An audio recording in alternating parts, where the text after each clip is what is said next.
أعوذ بالله من الشيطان الرجيم بسم الله الرحمن الرحيم الحمد لله رب العالمين الصلاة والسلام على أشرف الأنبياء والمرسلين سيدنا وشفيع ذنوبنا ومولانا ومولى الثقلين جد الحسن والحسين أبي القاسم محمد اللهم صل على محمد وآل محمد وآله الطيبين الطاهرين المعصومين المظلومين المنتخبين المنتجبين ولعنة الله على أعدائهم أجمعين أما بعد فقد قال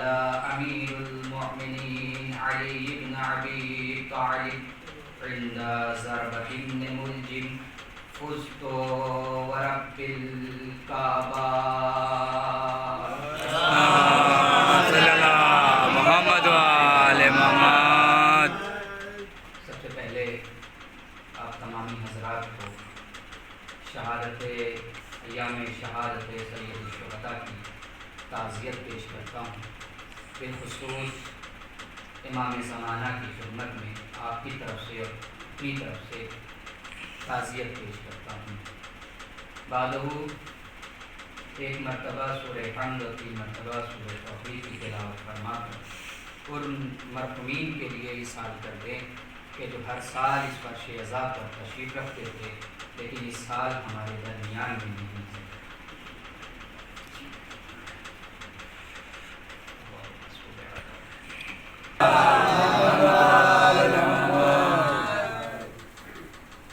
عزیزان گرامی، بزرگوار ملت، ارباب اعزاز، جس فقرہ مبارکہ کو میں نے آپ کی خدمت میں تلاوت کا شرف حاصل کیا، یہ مولائے کائنات کے دہن مبارک سے نکلے ہوئے وہ الفاظ ہیں کہ جو کامیابی اور ناکامیابی کی حقیقت کو بیان کرتا ہے. یہ فقرہ اس ہستی کے دہن مبارک سے نکلے ہوئے ہیں کہ جو دنیا میں بھی کامیاب اور آخرت میں بھی کامیاب،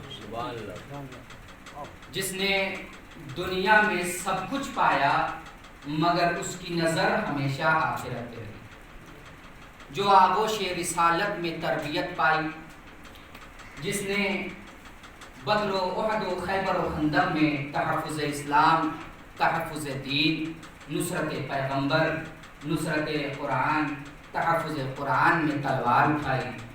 اس عظیم ہستی کے دہن مبارک سے نکلے ہوئے الفاظ کو میں نے اس مجلس کے لیے سرنامہ عنوان اور متن سخن قرار دیا ہے کہ جسے مسجد کوفہ میں سجدے کی حالت میں ضربت لگائی گئی اور جیسے ہی ابن ملجم کی تلوار سر اقدس پہ لگی، تاریخ گواہ ہے کہ امام نے نہ کوئی آہ کی، نہ دنیا سے کوئی شکایت کی، نہ کائنات سے کوئی شکوہ کیا، بلکہ امام کی زبان پر ایک ہی جملہ آیا، فزتو ورب الکعبہ، یعنی رب کعبہ کی قسم میں کامیاب ہو گیا. آخر یہ کامیابی کیا ہے؟ کامیابی کہتے کسے ہیں؟ کامیابی کا معیار کیا ہے؟ کامیابی کی عظمت کیا ہے؟ کامیابی کے اثرات کیا ہیں؟ کامیابی کی کسوٹی کیا ہے؟ توجہ ہے عزیزو، کامیابی کہتے کسے ہیں؟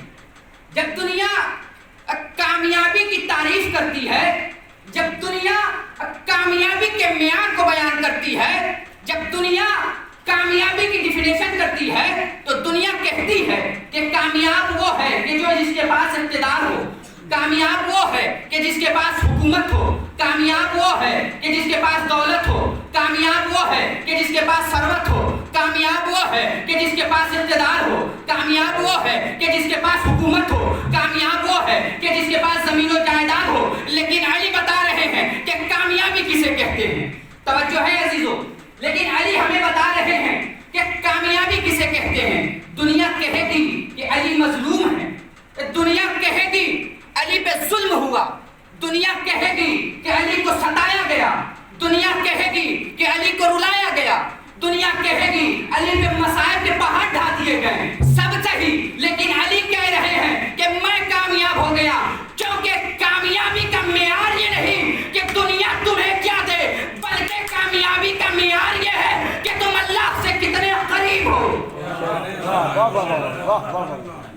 کیونکہ کامیابی کا معیار یہ نہیں کہ دنیا تمہیں کیا دے، بلکہ کامیابی کا معیار یہ ہے کہ تم اللہ سے کتنے قریب ہو۔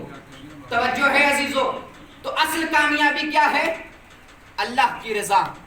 اصل کامیابی کیا ہے؟ اللہ سے نزدیکی۔ اصل کامیابی کیا ہے؟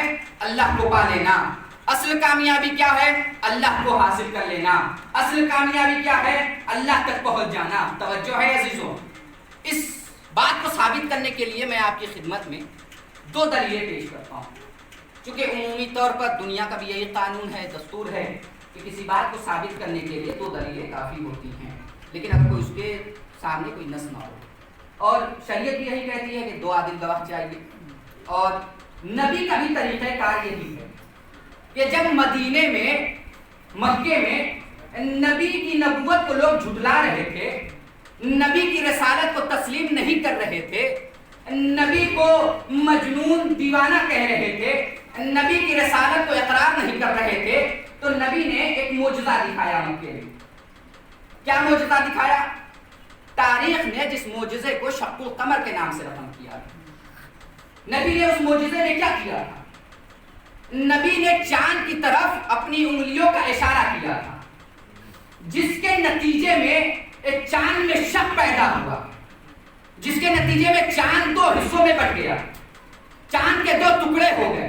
میں کہوں گا یا رسول اللہ، آپ چاہتے تو چاند کے کئی ٹکڑے کر سکتے تھے، آپ چاہتے تو چاند کو 10 ٹکڑے کر سکتے تھے، آپ چاہتے تو چاند کو ریزہ ریزہ کر سکتے تھے، لیکن کیا وجہ ہے کہ جس کی وجہ سے جب آپ نے چاند کی طرف اشارہ کیا تو چاند کے دو ہی ٹکڑے ہوئے؟ اگر میں رسول کی آواز آئے، نادان تمہیں نہیں معلوم، میں چاہتا تو چاند کے 10 ٹکڑے بھی کر سکتا تھا، میں چاہتا تو چاند کو ریزہ ریزہ بھی کر سکتا تھا، میں چاہتا تو چاند کے کئی ٹکڑے بھی کر سکتا تھا، لیکن مجھے چاند کو اپنی رسالت کے لیے گواہ بنا رہا تھا، لیکن میں چاند کو اپنی رسالت پر گواہ بنا رہا تھا۔ لہذا جب میں نے چاند کی طرف اشارہ کیا، جب چاند کی طرف اشارہ کیا تو چاند میں شک پیدا ہوا، جس کے نتیجے میں چاند کے دو ٹکڑے ہوئے، تاکہ دنیا جان لے کہ نبی کی نبوت پر چاند نے بھی دو ہو کے گواہی دی ہے، میری نبوت پر چاند نے بھی دو ہو کر گواہی دی ہے۔ لہذا دو دلیلیں آپ کی خدمت میں پیش کر رہا ہوں، ایک دلیل ابھی سماعت کر لیں اور ایک دلیل انشاءاللہ آئندہ مجلسوں میں بیان کر دیں۔ ایک دلیل یہاں سماعت کر لیں کہ اصل کامیابی کیا ہے؟ اللہ کی رضا، اللہ کو پا لینا، اللہ کی مرضی کو حاصل کرنا، اللہ سے نزدیکی، اللہ سے قربت۔ ایک دلیل آپ کی خدمت میں پیش کر رہا ہوں، امام حسین کا وہ مشہور فقرہ جسے آپ نے دعائے عرفہ میں بیان کیا، وہ فقرہ کیا ہے؟ پروردگارا، جس نے تجھے پا لیا اس نے کیا کھویا، اور جس نے تجھے کھو دیا اس نے کیا پایا؟ لفظ بدل کے کہوں، پروردگارا، جس نے تجھے پا لیا وہ کامیاب ہو گیا، جس نے تجھے کھو دیا وہ ناکامیاب۔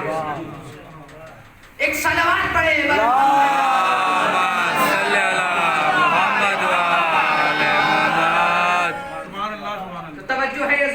کامیابی کیا ہے؟ اللہ کی رضا۔ اب جب یہاں تک بات آئی گئی ہے تو روزہ عرفہ کی عظمت کے سلسلے سے ایک روایت آپ سنتے چلیے، اس کے بعد موضوع کیا کرتا ہوں۔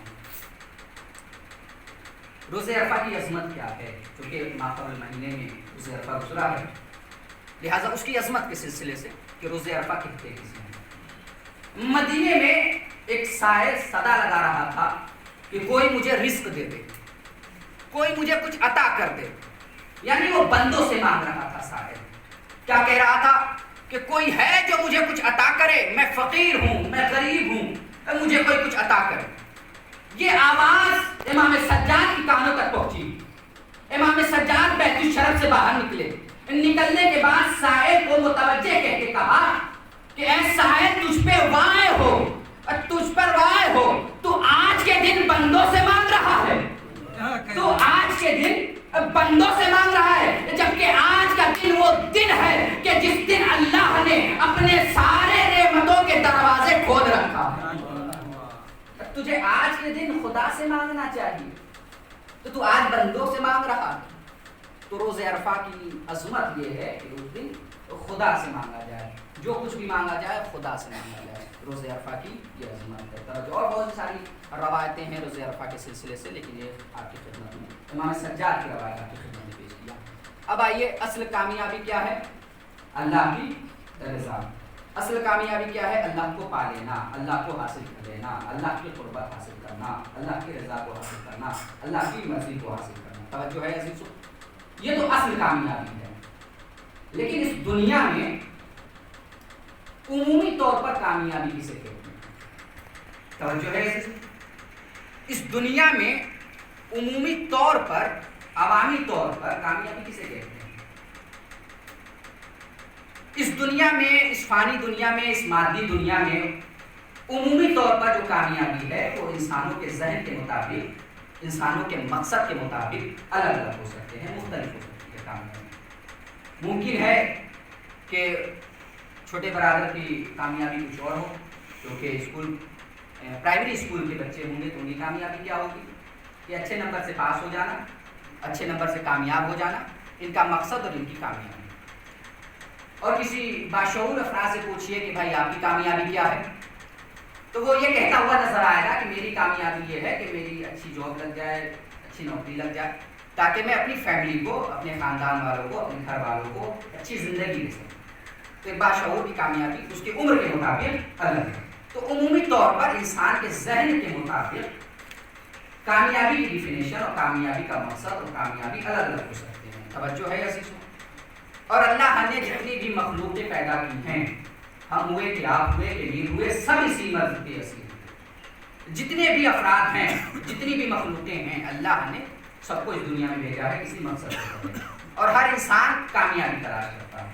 توجہ ہے عزیزو، انسان ہی کیا، فرشتے بھی کامیاب ہونا چاہتے ہیں، فرشتے بھی کامیابی تلاش کرتے ہیں۔ اللہ نے کسی فرشتے کو سجدے کی حالت میں رکھا ہے، وہ فرشتہ سجدہ طول دے کر کامیابی تلاش کر رہا ہے۔ اللہ نے کسی فرشتے کو رکوع کے عالم میں رکھا ہے، وہ رکوع انجام دے کر کامیابی تلاش کر رہا ہے۔ اللہ نے کسی فرشتے کو قنوت کے عالم میں رکھا ہے، وہ فرشتہ قنوت انجام دے کر کامیابی تلاش کر رہا ہے۔ اللہ نے کسی فرشتے کو سجود کی حالت میں رکھا ہے، وہ سجود طول دے کر کامیابی تلاش کر رہا ہے۔ یعنی ہر فرشتہ، ہر مخلوق، ہر انسان کامیابی تلاش کرتا ہے۔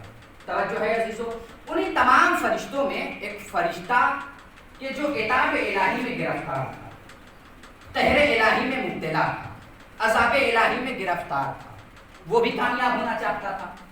اللہ نے اس کے بالوں پر کو چھین لیا تھا، سلب کر لیا تھا۔ توجہ ہے عزیزو، اللہ نے اس کے بالوں پر کو چھین لیا تھا، وہ بھی اپنے مقصد میں کامیاب ہونا چاہ رہا تھا۔ اس کا مقصد کیا تھا؟ اس کا مقصد یہ تھا کہ مجھے پر مل جائے تاکہ میں آسمان کی وادیوں میں پرواز کر سکوں۔ اس کا مقصد اور اس کی کامیابی یہ تھی۔ تاریخ نے اس فرشتے کا نام فطرس بتایا ہے۔ فطرس عتاب الہی میں گرفتار تھا، فطرس قہر الہی میں مبتلا تھا۔ اللہ نے اس کے بالوں پر کو چھین لیا تھا، اللہ نے اس کے بالوں پر کو سلب کر لیا تھا اور ایک جزیرے میں، ایک خرابے میں چھوڑ دیا۔ وہ وہاں پہ اپنی زندگی گزار رہا تھا کہ اس نے ایک روز ایک منظر دیکھا۔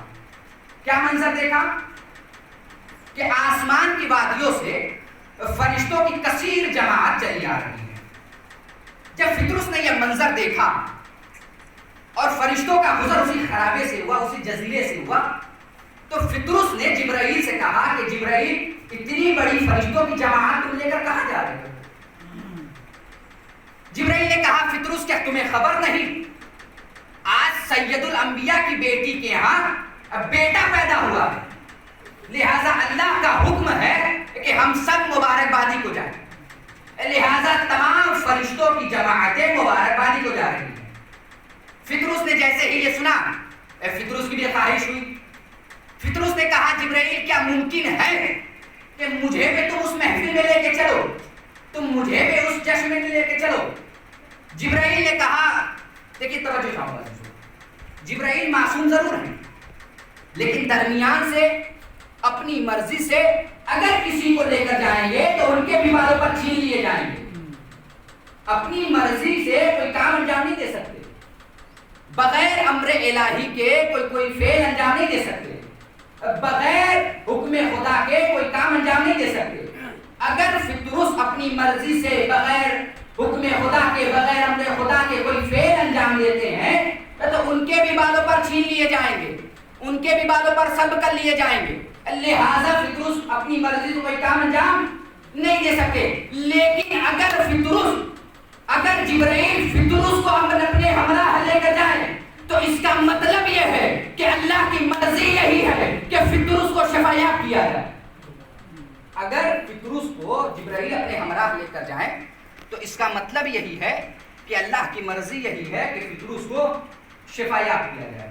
چنانچہ تمام فرشتوں کی جماعتیں رسول اللہ کے بیت الشرف پر پہنچی، ان کے گھر پہ پہنچی۔ جب مبارکبادی سب تمام فرشتے دے چکے تو آخر میں ایک دفعہ جب تک کوئی انسان کسی کے پاس کوئی غرض لے کر جاتا ہے، کوئی التجا لے کر جاتا ہے، کوئی سفارش لے کر جاتا ہے تو اپنی غرض کو، اپنی مطلب کو آخر میں بیان کرتا ہے۔ آخر میں غرض اس لیے بیان کی جاتی ہے کہ پہلے کچھ ایسی باتیں ہو جائیں تاکہ بعد میں امید ٹوٹنے نہ پڑے۔ لہٰذا سب سے آخر میں جب تمام فرشتے مبارکبادی دے چکے تو آخر میں جبرائیل آگے بڑھتے ہیں اور بڑھنے کے بعد رسول اللہ سے کہتے ہیں یا نبی اللہ، یا سید الانبیاء، یہ بیچارہ فطرس ایک مدت سے قہر الہی میں مبتلا ہے، قہر الہی میں مبتلا ہے۔ ایک صلوات پڑھے بر محمد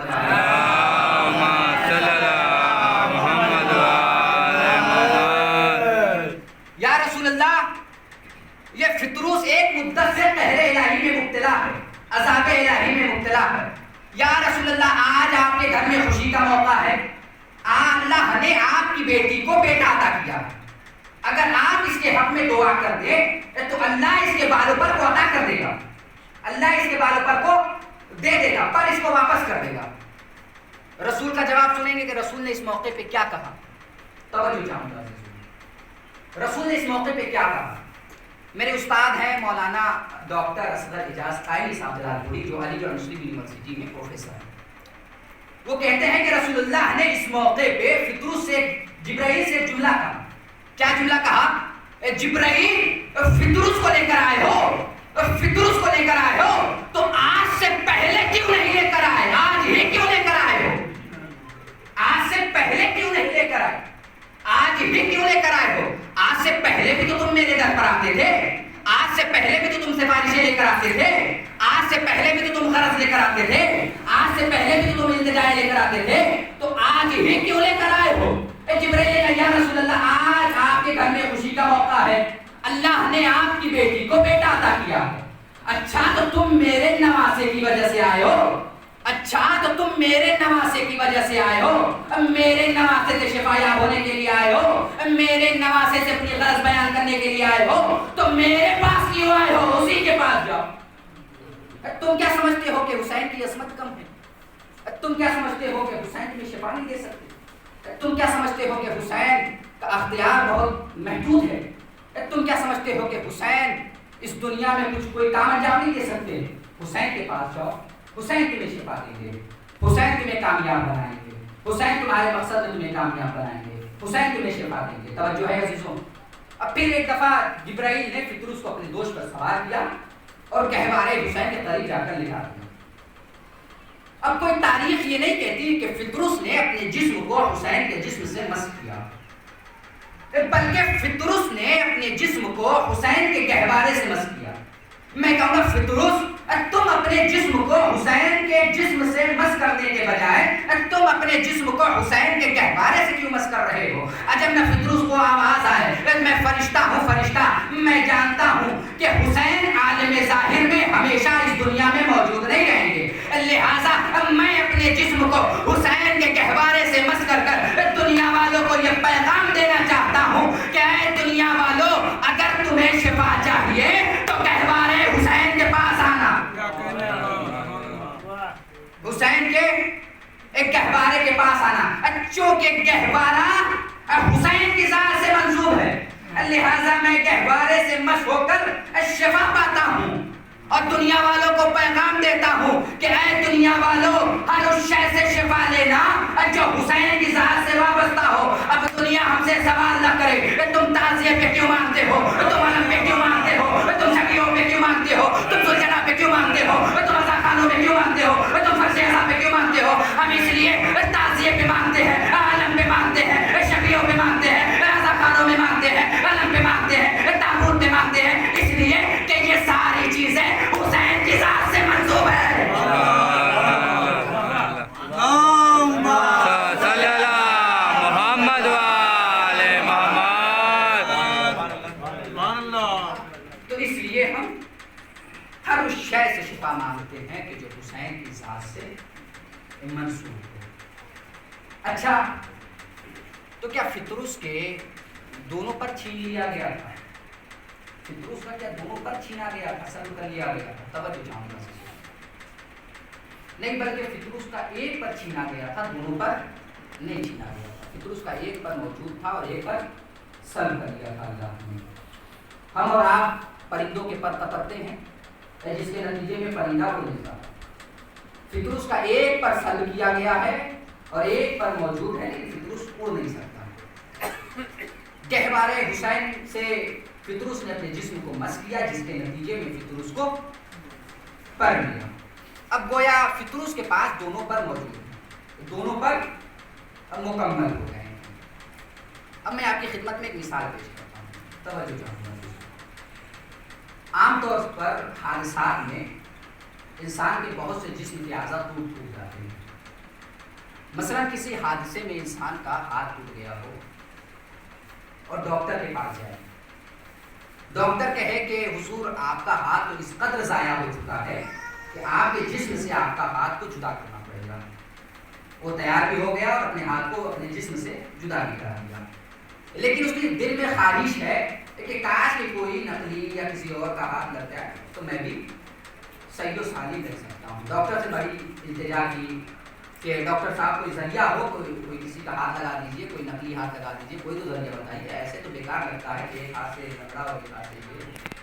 ڈاکٹر نے کہا کہ ٹھیک ہے صاحب، ایک سرجری ہوتی ہے پلاسٹک سرجری، اس کے ذریعے آپ کو ایک نقلی ہاتھ، ایک مصنوعی ہاتھ آویزہ کر دیا جائے گا. اب ڈاکٹر نے کیا کیا کہ پلاسٹک سرجری کرائی، جس کے نتیجے میں ڈاکٹر نے اسے ایک مصنوعی ہاتھ اس کے جسم پر آویزہ کر دیا. اب گویا اس کے پاس دونوں ہاتھ موجود ہیں، ایک نقلی اور ایک اصلی. ہر دیکھنے والا باشعور انسان یہ کہہ دے گا کہ یہ اصلی ہاتھ ہے اور یہ نقلی ہاتھ ہے. کیوں؟ کیونکہ یہ مصنوعی ہاتھ ہے جو پلاسٹک سرجری کے بعد آویزہ کیا گیا ہے. تو ہر دیکھنے والا یہ کہہ دے گا کہ یہ اللہ کا دیا ہوا ہاتھ ہے اور یہ بندوں کا دیا ہوا ہاتھ ہے. لیکن قسم خدا کی، فطرس کے ایک طرف فضل حسینی ہے تو دوسری طرف فضل الہی. لیکن دنیا کا کوئی انسان یہ بتا نہیں سکتا کہ کون سا پر خدا نے دیا ہے اور کون سا پر حسین.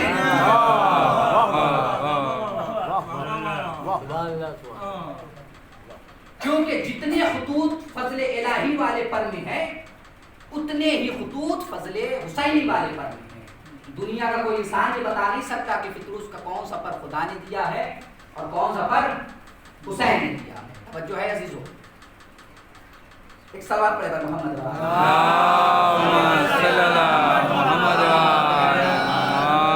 ایک اور سوال پڑے گا.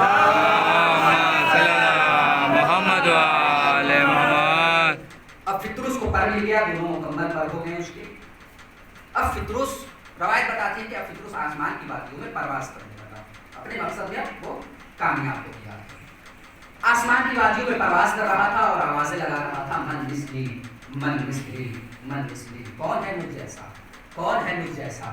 اب میں اس کے در سے آ رہا ہوں جو عطا کرنے کے بعد کبھی واپس نہیں لے.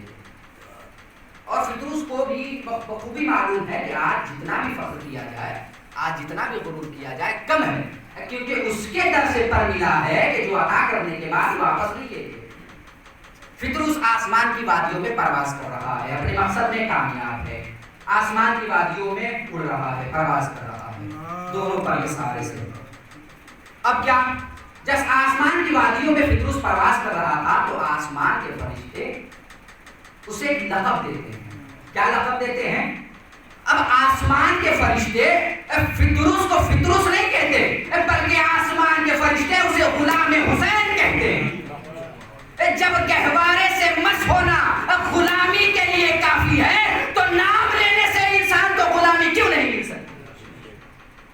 توجہ ہے عزیزو، نام لینے سے انسان کو غلامی کیوں نہیں مل سکتی؟ فخر کیا کیجئے کہ آپ حسین کے عزادار ہیں، فخر کیا کیجئے کہ آپ حسین کے ماننے والے ہیں، فخر کیا کیجئے کہ آپ حسین پر رونے والے ہیں، گریہ کرنے والے ہیں۔ توجہ ہے عزیزو۔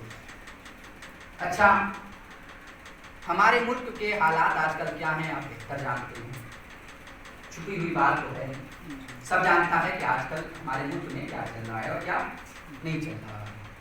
لیکن اگر کوئی دوسرے ملک کا انسان اس ملک میں آئے اور ہمارے صدر جمہوریہ کو کوئی مشورہ دے تو کیا یہ مناسب ہے؟ وہ کہے گا بھائی آپ کے ملک کے داخلی معاملات ہیں، آپ خود فیصلہ کیجیے، آپ خود بادشاہ ہیں، آپ خود فیصلہ کیجیے۔ کیوں کہے گا؟ کیونکہ بھائی وہ دوسرے ملک کا ہے، یہ دوسرے ملک کا ہے، اس کا قانون الگ ہے، یہاں کا قانون الگ ہے، ہر ملک کا الگ الگ قانون ہے۔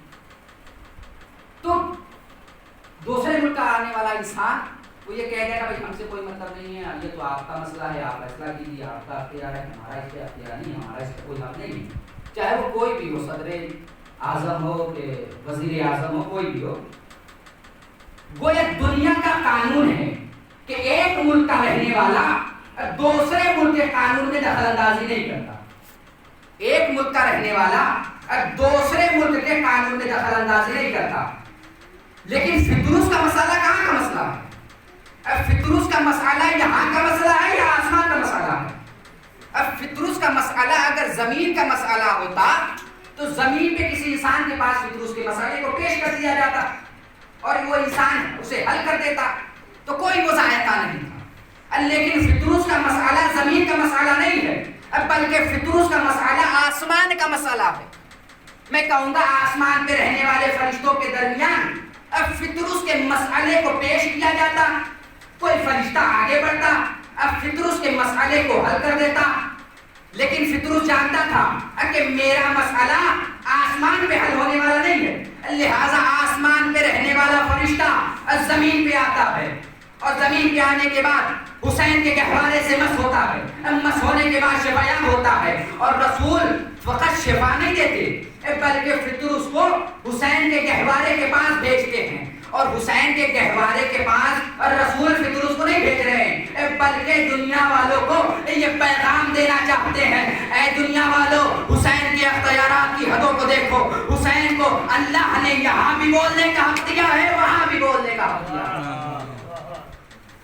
حسین کی اختیارات کو سمجھو، حسین کی اختیارات کی حدوں کو محسوس کرو۔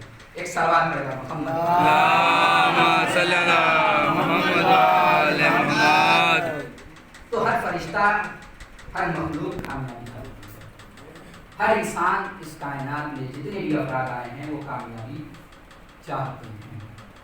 اب ایک سوال ہے آپ سے، کیونکہ برادران کی تشریف فرما ہے آگے اور ہم سن تمسین افراد، اولاد کی کامیابی کس عمل میں ہے؟ اولاد کی کامیابی کس فعل میں ہے، کس کام میں ہے؟ کیونکہ اولاد بھی کامیاب ہونا چاہتی ہے، اولاد کی کامیابی کس چیز میں ہے؟ توجہ چاہوں گا اپنے ہمسن اور کمسن بھائیوں سے، اولاد کی کامیابی کس فعل میں ہے، کس کام میں ہے، کس عمل میں ہے؟ توجہ ہے عزیزو، اولاد کی کامیابی والدین کی خدمت میں ہے۔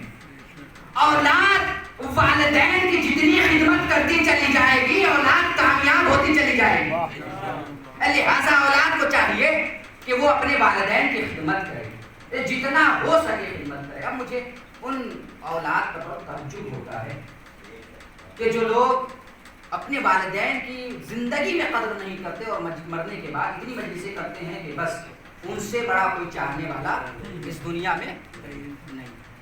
ان والدین، ان بچوں پر، ان بیٹوں پر مجھے بہت تعجب ہوتا ہے جسے زندگی میں لباس دینا تھا اسے مرنے کے بعد کفن دیا جا رہا تھا، اور وہ بھی قیمتی، زندگی میں ایک لباس نہیں دیا گیا اور مرنے کے بعد قیمتی لباس دیا جا رہا ہے۔ تو ان اولاد پر، ان بچوں پر بہت تعجب ہوتا ہے۔ لہٰذا جو انسان زندگی میں قدر نہ کرے مرنے کے بعد اس کی قدر بہت قیمتی نہیں ہوتی۔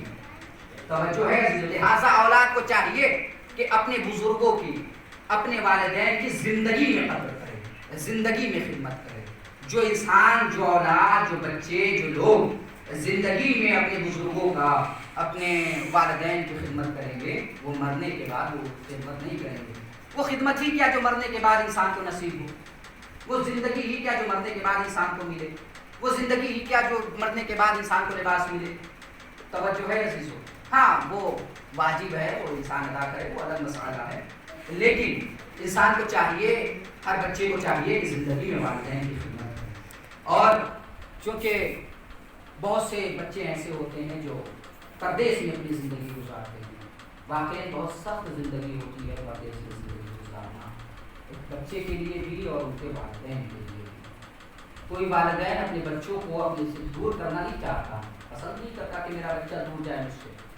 وہ تو رزق کا مسئلہ ہوتا ہے، رزق کی بات ہوتی ہے، اس وجہ سے انسان اپنی اولاد کو بھیجتا ہے، ورنہ کوئی والدین نہیں چاہتا کہ اس کی اولاد اس سے دور رہے، جدائی برداشت نہیں کرتا. اور جیسے والدین اپنے بچوں کی جدائی برداشت نہیں کرتے، ویسے ہی اولاد بھی اپنے والدین کی جدائی برداشت نہیں کرتے. کون بچہ چاہتا ہے کہ پردیس میں جا کر کمائے؟ وہ تو اپنے والدین کے لیے، اپنے گھر والوں کے لیے، اپنے خاندان والوں کے لیے، اپنے قبیلے والوں کے لیے، اپنے معاشرے کے لیے انسان باہر جاتا ہے. ورنہ اولاد کو بھی اپنے والدین کی جدائی برداشت نہیں ہوتی. صغرا مدینے میں رہ گئی، گھر والے پردیس میں رہ گئے. آج ایک محرم ہے اور حسین کا ماتم کرنے کے لیے، حسین کی گریہ کرنے کے لیے، حسین کے آنسو بہانے کے لیے، حسین کا غم منانے کے لیے بہت سے لوگ پردیس سے اپنے وطن میں آئے ہوں گے. جو بچے، جو اولاد، جو لوگ اپنے وطن میں آ گئے وہ خوش نصیب ہیں، چونکہ پردیس میں غم منانا بڑا سخت ہوتا ہے. جب کانوں میں یا حسین کی آواز آتی ہے، جب کوئی نوحہ خانی کی آواز کانوں تک آتی ہے تو اپنا وطن بہت یاد آتا ہے. کیوں یاد آتا ہے کہ غریب الوطن کا ماتم ہم اس سال اپنے وطن میں کرنے نہیں پہنچے. غریب الوطن کا ماتم کرنے کے لیے پردیس سے جو لوگ آئے ہیں وہ بہت خوش نصیب ہیں کہ ان کی کانوں میں اپنے وطن کی آواز آ رہی ہے، نوحے کی آواز آ رہی ہے، یا حسین کی آواز آ رہی ہے. پردیس میں زندگی گزارنا بہت سخت ہوتا ہے، خاص طور سے محرم. ہر انسان کی خواہش ہوتی ہے کہ ہم وطن چلتے، لیکن صغرا کی خواہش تھی کہ ہم کاش کہ میں بھی اپنے بابا کے ساتھ پردیس چلتی. اس لیے کہ صغرا مدینے میں رہ گئی، وطن والے سب چلے گئے اور صغرا کی زندگی بہت سخت ہو گئی. ہاں ارباب ازا، آج ایک محرم ہے، لہٰذا میں مدینے سے روانگی ہی پڑھوں گا. ارباب ازا، جب حسین 28 رجب کو مدینے سے چل رہے تھے تو 28 رجب کی شب میں حسین نانا کی قبر پہ جاتے ہیں. نانا کی قبر پر جاتے ہیں. ہاں ارباب ازا، جب نانا کی قبر پہ جاتے ہیں تو حسین نانا کی قبر پہ اپنے آپ کو گرا دیا. حسین نے کہا نانا اب آپ کی امت مجھے مدینے میں رہنے نہیں دیتی، نانا آپ کی امت مجھے مدینے میں نہیں رہنے دیتی، نانا اب مدینے کو میں خدا حافظ کہتا ہوں، نانا میں مدینے سے واپس جا رہا ہوں، نانا میں مدینے کو چھوڑ رہا ہوں، الوداع کہہ رہا ہوں. شہید مطہری کہتے ہیں کہ اتنے میں حسین کو نیند آ گئی، حسین سو گئے.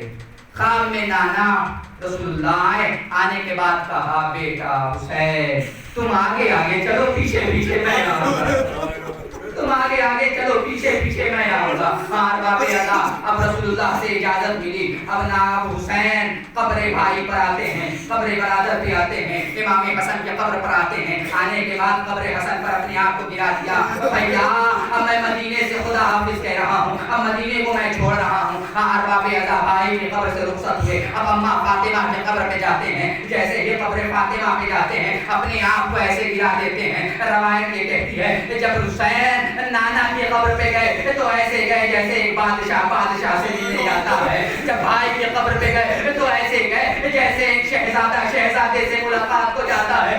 لیکن جب فاطمہ کی قبر پہ حسین گئے تو ایسے گئے جیسے 6 مہینے کا بچہ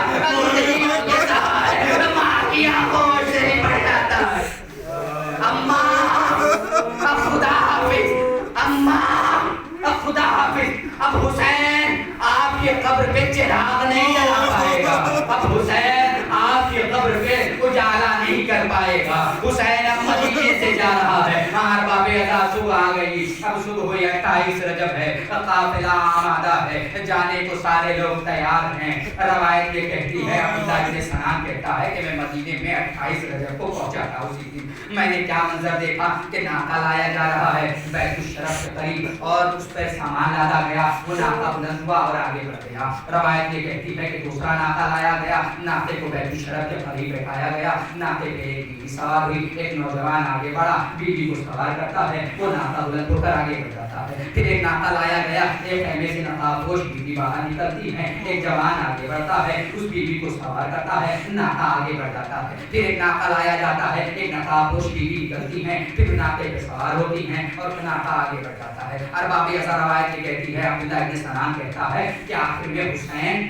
کرسی نشین تھے، کرسی پہ بیٹھے ہوئے تھے، لیکن آخر میں ایک بیوی خیمے سے نکلی، ایک بیوی خیمے سے باہر نکلی کہ حسین جب تک کرسی پہ بیٹھے ہوئے تھے، حسین کرسی سے کھڑے ہو گئے۔ سارے بنی ہاشم کے نوجوان آگے دوڑے، عباس آگے دوڑے، قاسم آگے دوڑے، قاسم آگے دوڑے، اکبر آگے دوڑے، حسین آگے بڑھے، عباس آگے بڑھے۔ میں نے مدینے والوں سے پوچھا، اے مدینے والوں یہ بتاؤ کہ یہ بیوی نقاب پوش بیوی کون ہے؟ مدینے والوں نے کہا، اے بھائی آہستہ بولو، یہ علی کی بیٹی زینب ہے۔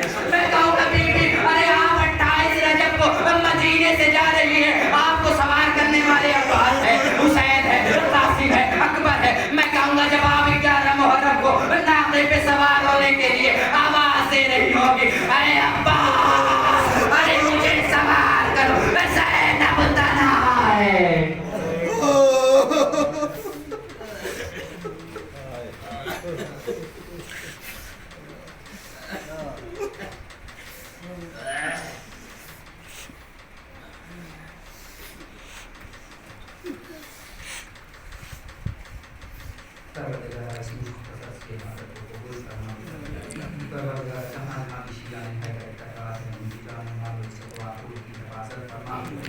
پروردگارہ جو ایران کو صحت و سلامتی عطا کر کہ وہ ظالموں کی اس کو نابود کر سکے۔ پروردگارہ جہاں جہاں دشمنان ملے بیٹھے ہیں ان کو اس کو نابود فرما، اور اگر ہدایت کے قائل ہوں تو انہیں ہدایت فرما۔ پروردگارہ جہاں جہاں مشی جانے حیدر کرائے گئے ان کی جان و مال و عزت و آبرو کی حفاظت فرما۔ پروردگارہ جو لوگ اپنے وطن میں غریب الحسین کا ماتم کرنے کے لیے نہیں آ پائے ہیں، پروردگارہ انہیں صبر جمیل عطا کر۔ اور جو اس فرشی عذاب ہر سال جو مرحومین تشریف فرما رہتے تھے لیکن اسی وجہ سے اس سال تشریف فرما نہیں ہے، اس دنیا میں نہیں ہے، پروردگارہ ان کی مغفرت فرما اور ہمارے معصومین میں انہیں بلند مقام عطا فرما۔ ہمارے امام کے ظہور میں تاجیل فرما اور ہمیں ان کے انصار و اصحاب میں شمار فرما۔ تقبل منا انک انت السمیع العلیم۔